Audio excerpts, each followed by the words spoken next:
दिल्ली के पश्चिम विहार का इलाका सुबह गोलियों की आवाज से गूंज उठा। कार सवार की गोली मारकर हत्या कर दी गई। मौके से गोली के 1 दर्जन खाली खोखे बरामद हुए हैं। सवाल उठ रहे हैं कि देश की राजधानी में कानून व्यवस्था का यह हाल आखिरकार कैसे है। अंधाधुंध फायरिंग, 1-2 बार नहीं 10 राउंड फायरिंग यहां पर बताई गई, दिल्ली के पश्चिम विहार में की गई।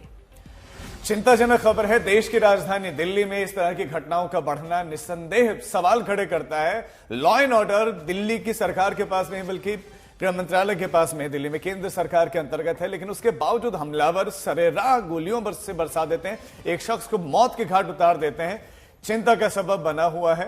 प्रॉपर्टी डीलर बताया जा रहा है जिनकी हत्या की गई। क्यों हत्या की गई अभी स्पष्ट नहीं है, हत्या के कारण स्पष्ट नहीं है, लेकिन घर से जिम जाते समय प्रॉपर्टी डीलर को देश की राजधानी दिल्ली में मार दिया गया।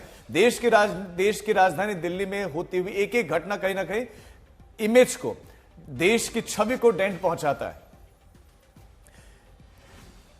हिमांशु हमारे सहयोगी और जानकारी के साथ जुड़ चुके हैं। हिमांशु, क्योंकि सवाल यह है कि 8 से 10 राउंड फायरिंग हुई, किस वजह से यह हमला हुआ और ये कैसे घटनाक्रम हुआ, कानून व्यवस्था क्या है?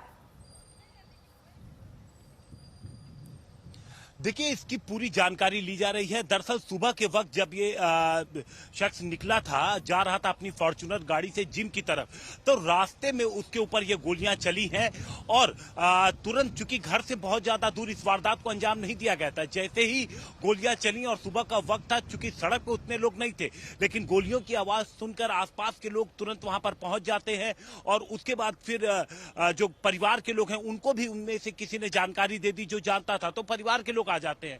फौरन घायल को हॉस्पिटल ले जाया जाता है, लेकिन बताया जा रहा है कि जो आरोपी आए थे, जो हमलावर थे, उन्होंने गाड़ी के सामने खड़े होकर के भी सामने से, फ्रंट से भी गोलियां चलाई थी और जो सामने से गोलियां लगी थी वो बेहद घातक थी। ठीक है हिमांशु, आपके पास लौटेंगे, लेकिन ये घटना सिर्फ और सिर्फ सवाल खड़े कर रही है कि दिल्ली है कितनी सेफ। इन घटनाओं से तो लगता है कि नहीं है।